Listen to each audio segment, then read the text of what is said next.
12।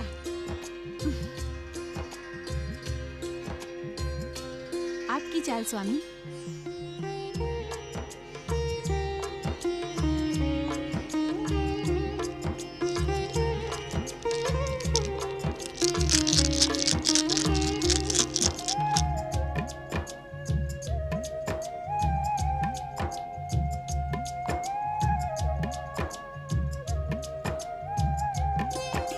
स्वामी, आप मौन क्यों हैं? पास से चलते क्यों नहीं? किन विचारों में खो गए स्वामी? अपनी चाल चलिए ना। क्या चाल चलूं देवी? तुम्हारे काले मोहरे मुझे असुर और दैत्यों जैसे दिखाई पड़ रहे हैं। मेरे श्वेत मोहरे देवताओं के समान सीधे और सात्विक हैं। यदि मैं इन्हें आगे बढ़ाता हूँ तो तुम्हारे काले असुर इन पर टूट पड़ेंगे। मैं यही सोच रहा हूँ। आपके देवता क्या निर्बल और कायर हैं? क्या ये टकराकर आगे बढ़ना नहीं जानते? असुरों की तामसिक शक्ति से तो सभी डरते हैं। डरते तो तब हैं स्वामी, जब असुरों की तामसिक शक्ति को असुरों के आराध्य शिव शंकर की कृपा प्राप्त हो जाती है। परंतु अंत में सात्विक शक्ति के सामने तामसिक शक्ति को पराजित होना ही पड़ता है। मेरे मोहरे तामसिक असुर और आपके मोहरे सात्विक देवता, ये मेरा अपमान है स्वामी। जाइए, मैं आपके साथ नहीं खेलूंगी। बच्चों के समान खेल खेल में रुकना अच्छी बात नहीं है देवी। हम निर्जीव मोहरों के साथ चौसर खेल रहे थे। आपने अपने मोहरों को देवता और मेरे मोहरों को असुर बता दिया। क्या ऐसा करके आपने मुझे नीचा दिखाने का प्रयास नहीं किया? देवी पार्वती, तुम्हारा एक रूप कालिका भी है। यदि कालिका के काले मोहरों को असुरों की उपमा दी गई है तो ये तुम्हारी कालिका शक्ति का सम्मान है। तुम्हारे मोहरे मेरे मोहरों से अधिक शक्तिशाली हैं। ये सुनकर तो तुम्हें प्रसन्न होना चाहिए। अपना अपमान देख और सुनकर मैं प्रसन्न नहीं हो सकती। मैं आपके साथ नहीं खेलूंगी। रोष त्याग दो देवी। तुम्हारे श्रीमुख पर तो मुस्कान भली लगती है। आओ बैठो, खेल से भागो नहीं। हो सकता है आज असुरों के सामने देवताओं की विजय हो जाए। आप बार बार वही बात दोहराकर मेरा अपमान कर रहे हैं। मैं यहाँ नहीं बैठूंगी, आपके साथ नहीं खेलूंगी।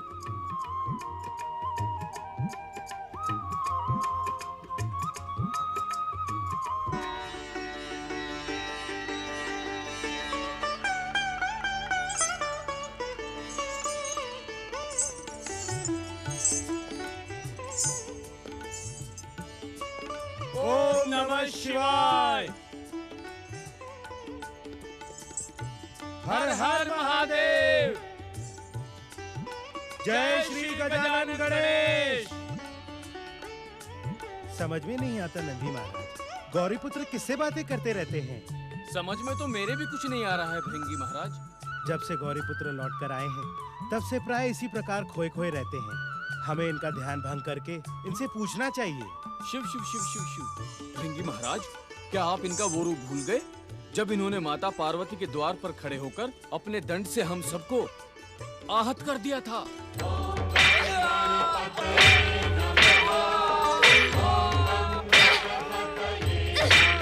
वह समय और था नंदी महाराज। अब तो गौरी पुत्र हमारे मित्र बन गए हैं। अब ये हमें दंडित क्यों करेंगे? तो हमें क्या करना चाहिए? हम इन्हें गणेशाय नमः कहकर पुकारते हैं, तभी ये हमारी ओर ध्यान देंगे। ओम श्री गणेशाय नमः। ओम गजाननाय नमः। ओम श्री गणेशाय नमः। ओम एकदंताय नमः। ओम गौरीपुत्राय नमः। ओम अग्रपूज्यताय नमः। तुम दोनों पर क्या संकट आ पड़ा जो तुम दोनों ने हमें पुकारा? आपके होते हुए हम पर संकट कैसे आ सकता है गौरीपुत्र? हम तो ये जानना चाहते हैं, आप अकेले किससे बातें करते रहते हैं? नंदी महाराज, मुझे पुकारते समय आप जिन महादेव शिव शंकर को पुकार रहे थे, मैं उन्हीं से बातें कर रहा था।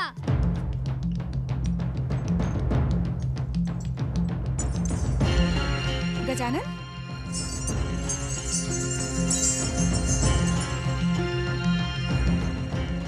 क्षमा करना माता, मैंने सोचा कि आप विश्राम कर रही हैं, इसीलिए मैं आपके पास नहीं आया।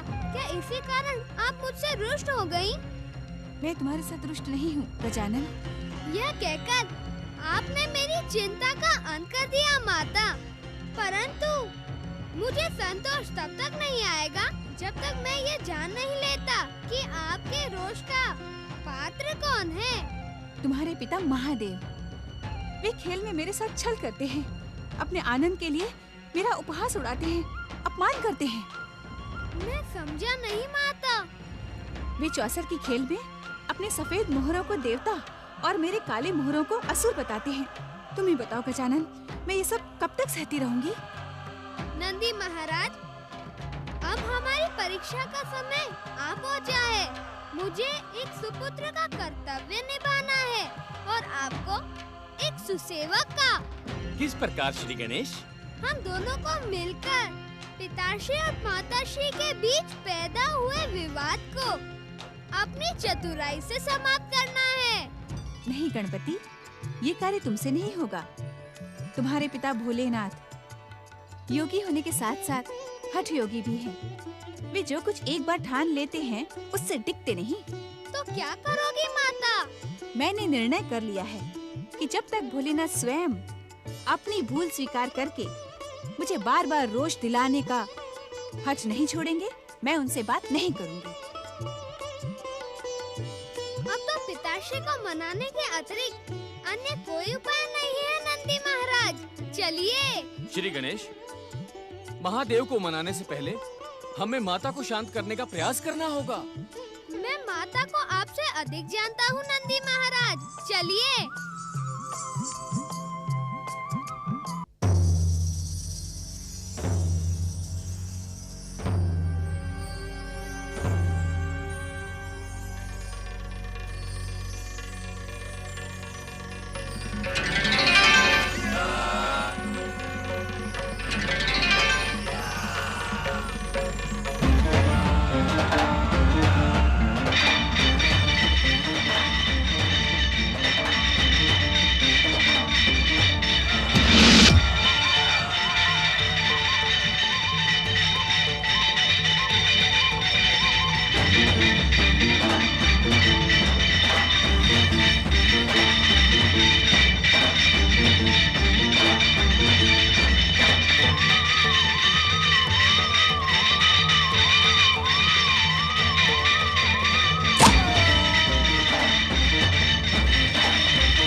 तुम दोनों कब आए? अभी अभी हम आपको लेने आए हैं। कहाँ जाना है मुझे? माता का रोष शांत करने पिताश्री। कैलाश में माता पार्वती का अप्रसन्न रहना शुभ नहीं है। हमने तो ऐसा कुछ भी नहीं कहा। वे ही खेल खेल में रूठ कर चली गईं। स्वामी, हो सकता है कि माता आपकी लीला ना समझी हो। माता की मति पर संदेह ना करो नंदी महाराज। इस संसार में जो कुछ भी घटता है वह हमारे माता और पिता की इच्छा से ही घटता है। अभी भी जो होगा वह शुभ ही होगा।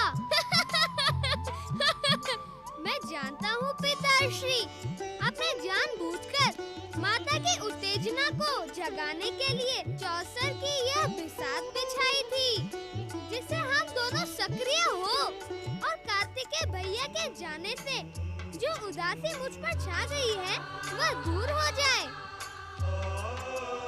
अभी तक तुम्हारी माता ही कहती थी, अब मुझे भी आभास होने लगा है कि तुम चतुर होने के साथ ही साथ नटखट भी हो गए हो।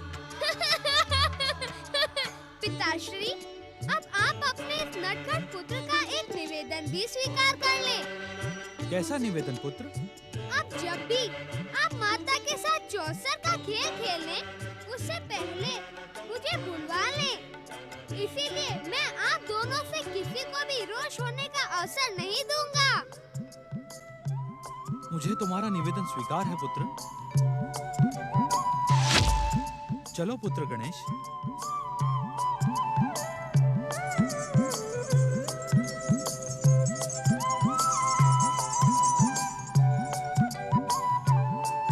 प्रणाम माताश्री।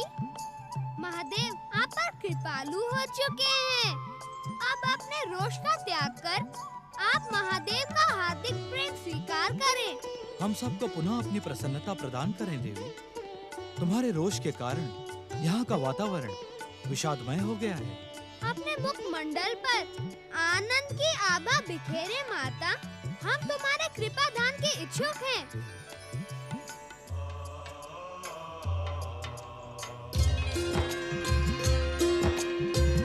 सांब सदाशिव की जय। माता पार्वती की जय।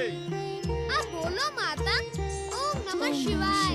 ओम नमः शिवाय। नमः शिवाय। ओम नमः शिवाय। ओम नमः। दैत्यराज, देवांतक, नरांतक, तुम्हें दैत्य जाति के गौरव की शपथ। तुरंत प्रकट होकर मेरी आज्ञा का पालन करो, अन्यथा मैं दैत्य माता दिति अपने क्रोध से सब कुछ भस्म कर दूंगी।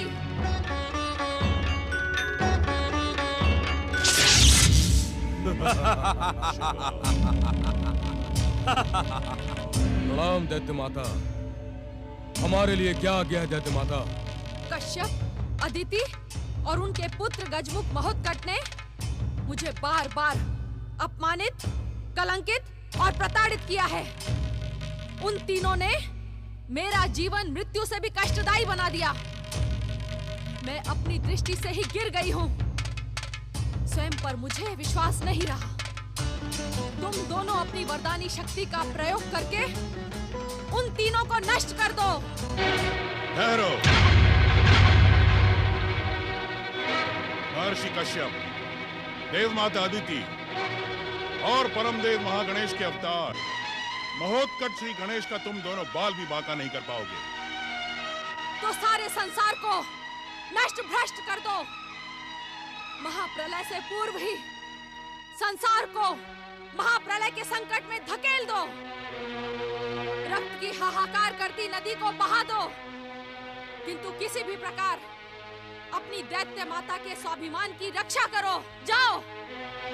देवांतक और नरांतक, इनके आदेश का पालन कदापि न करना।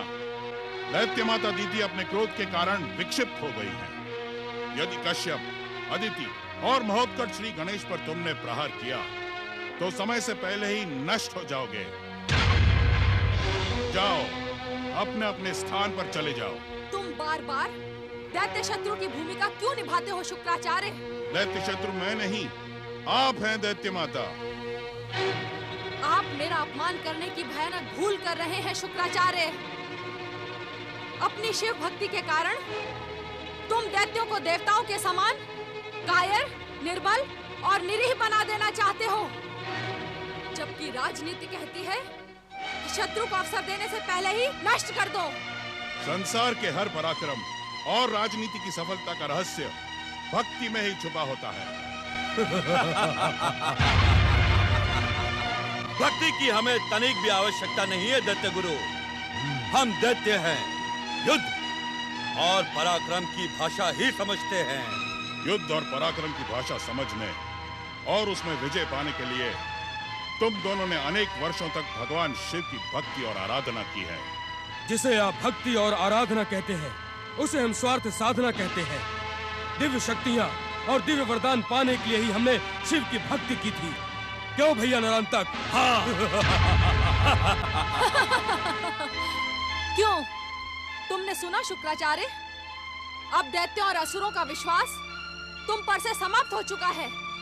अब दैत्य जाति को तुम्हारी कोई आवश्यकता नहीं है।